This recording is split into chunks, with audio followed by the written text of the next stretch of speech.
حتی تو هم داستان عجیب این قطعه بهش زهرا رو نمیدونی. این سنگ قبرها متعلق به بچه‌هاییه که مادراشون فکر میکنن اونا توی بیمارستان فوت شدن، ولی در اصل اونا روبوده شدن و بچه‌های دیگه‌ای به جای بچه‌های اونا به خاک سپرده شدن. فکرشو بکن، روزها ماها میری سر یه قبر گریه میکنی، اشک میریزی، دلتنگیاتو برطرف میکنی، شمع روشن میکنی که فکر میکنی متعلق به نوزاد چند روزته که توی بیمارستان فوت شده. ساعتا باش حرف میزنی، ولی بعد سالها میفهمی که اون قبر متعلق به بچه تو نبوده و جسد یه بچه دیگه اونجا به خاک سپرده شده. این داستان یه مادر و یه فرزند نیستش، راز تاریک حداقل 11 تا نوزاده که سال 63 تو بیمارستان پایتخت تهران روبوده شدن و به خانواده هاشون گفتن که بچه شما فوت شده و در اصل اونا رو به خانواده هایی فروختن که توی همون بیمارستان بچه هاشون فوت شده و آدرس قبرایی رو به اونا دادن که صاحبشون همون خریدار بچه ها بودن. شما بگو من کار بدی کردم؟ من بیشتر قصدم کمک بود تا درآمدزایی. میدیدم مادر داغ دیده بچه‌ش از دست داده داره بیتابی میکنه، بچه اون یکی رو میفروختم بهش، درد دلش آروم شد.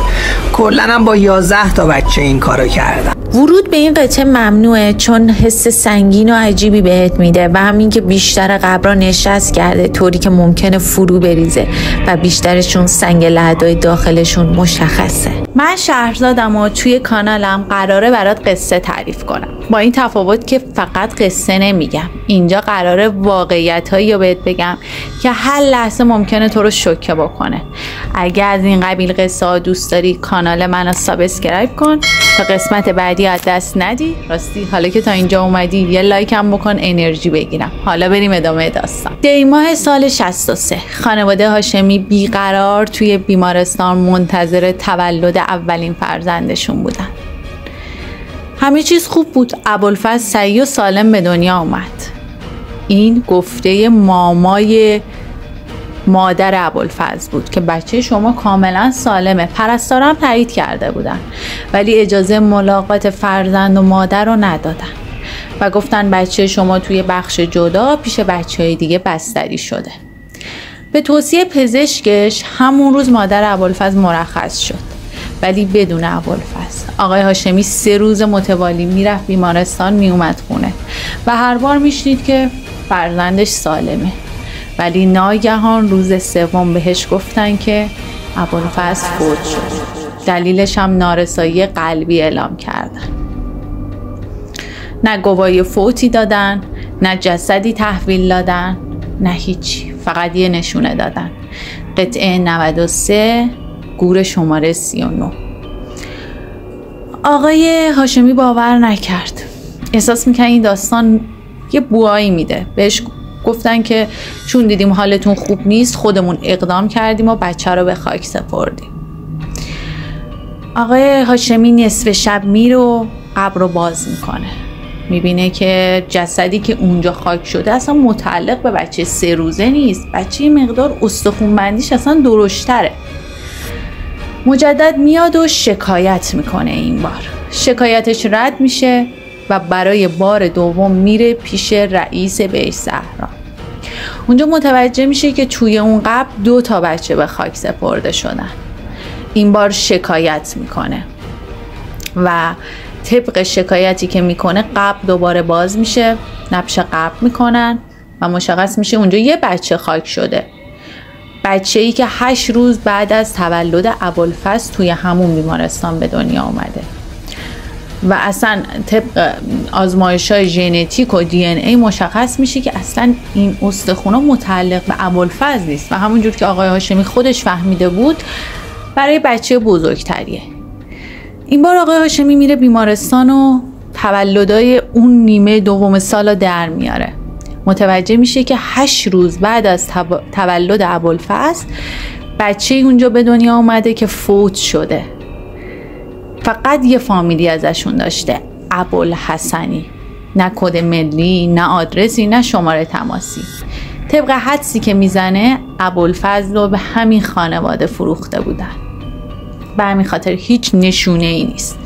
باز شکایتش به نتیجه نمیرسه، چون مدارک دیگه ای نداشته، نه گواهی فوتی گرفته نه نامه‌ای گرفته و خیلی دیر شده بوده. چند سال میگذره تا اینکه یک پزشک ماما که همون پزشک مادر ابوالفضل بوده، توی ونکوور کانادا زندگی میکرده، به خاطر اینکه حالا نزدیک مرگش بوده، عذاب وجدان داشته، جلوی دخترش و بقیه اعلام میکنه که من دست کم 11 تا بچه را از تو اون بیمارستان دزدیدم و به خانواده هایی دادم که بچه هاشون تو همون بیمارستان فوت شدن.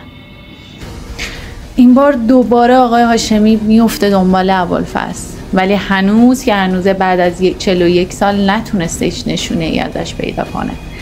فقط میدونه که اون زنده است، سالمه و هیچ وقت اونجا به خاک سپرده نشده و قبری که اونجا به اون نشون دادن برای خانواده‌ایه که الان شدن پدر و مادر ابوالفضل. مادر من داشتم میگفتم مادر من یک اشتباه کرد ولی انقدر جرأتش رو داشت بیاد اعتراف بکنه. یعنی میخواید بگید شما هیچ کدوم اشتباه ندارید، هیچ کدوم گناه ندارید، پاک و مطهرید. اگه شما گناه میکنید، اشتباه میکنید، جرأت اعترافش ندارید، مادر من جرأتش رو داشت که بیاد لحظه آخر عمرش تو بیمارستان اعتراف بکنه، بهتون حداقل خبر بده، بدونید آقا این اتفاق افتاده.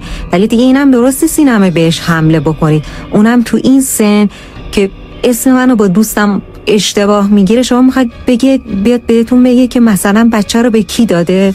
آها اشتباه رو آدم میزاد، اصلا اشتباه برای آدم میزاده، فکر نمی‌کنم نیاز باشه و جواب پس بده. البته اینو هم اضافه کنم توی قطعه 93 علاوه بر این 11 تا بچه، اعدامیای دهه 60 و بچه هاشون هم به خاک سپرده شدن که حتما توی یه داستان دیگه بهش میپردازیم. البته اینم بهتون بگم پزشک ماما به خاطر کولت سن حالا یا هر چیزی میگفت نمیدونم که کدوم بچه رو به کدوم خانواده سپردم، فقط میدونه 11 تا بچه اونجا فوت شدن و 11 تا بچه اونجا روبوده شدن. حالا اینکه کدوم رو به کدوم داده نمیدونه و اینکه تمام اطلاعات توی پرونده رو پاک کرده. یعنی فقط یک فامیلی داره آقای هاشمی که خب با یک فامیلی هم نمیتونه قطعا پیدا بکنه. و چیز دیگه ای که بعد اضافه بکنم اینه که باورتون نمیشم بارها با این خانم ماما، خانم به اصطلاح پزشک، مکاتبه کردم. گفتم باشه بچه‌مو فروختی، پولشو گذاشتی تو جیبت، نوش جونت، ولی به من یه فامیلی بده، یه مشخصات بده، یه آدرس بده، جز یه فامیلی ابوالحسنی. تازه اونم حدس میزنم چون 11 تا بچه اونجا فروخته شده. از کجا بدونم بین 11 تا فامیلی به کدوم از اینا بچه من فروخته شده؟ هر بار منو دست خالی برگردون. واقعا نمیدونم باید دیگه چیکار کنم. تو این چند سال فقط آرزوی دیدن پسرمو دارم. من 2 تا بچه الان دارم ولی این فکر، دین امید برگشتن ابوالفضل داره منو دیوونه میکنه. و جالب اینجاست که بعد از این همه سال با اینکه آقای هاشمی 2 تا فرزند داره ولی همچنان دوست داره ابوالفضل رو ببینه و منتظر برگشتش هستش.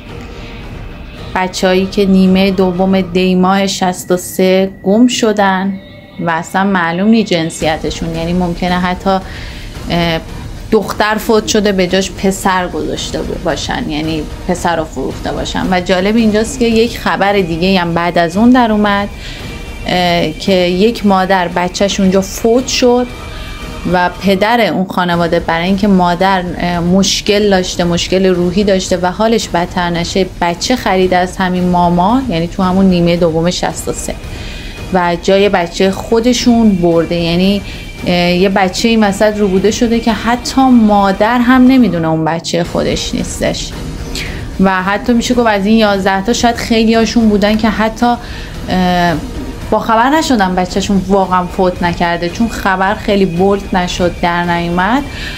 این وسط حتی بودن خانواده هایی که فکر میکنن بچهشون واقعا فوت شده و پیگیر ماجرا نشدن، فکر کردم به خاک سپرده شده. این قسمت هم تموم شد. دوست دارم حتما توی قسمت کامنت ها نظرتو برام راجع به این داستان بذاری، چون میخونم میخوام ببینم واقعا نظر واقعی چیه راجع به این داستان. اینکه حالا این پزشک واقعا میخواسته دل یه سری خانواده ها رو شاد بکنه، از یه سری خانواده دیگه بچه میگرفته به اینا میفروخته و میگفته فکرم درآمدزایی نبوده. که یه مثالش هم همون مادریه که بچهش فوت شده، پدره نمیخواسته بفهمه بچه فوت شده چون مشکل روحی داشته. این که به نظر من حالا رد میشه، بیشتر همون درآمدزایی بوده، حالا به خاطر کولت سن و عذاب وجدان اومده اینجوری خودشو تبرئه کرده. دوستتون دارم، بازم میگم کامنت یادتون نره، لایک یادتون نره. تا قسمت بعدی، خدا نگهدار.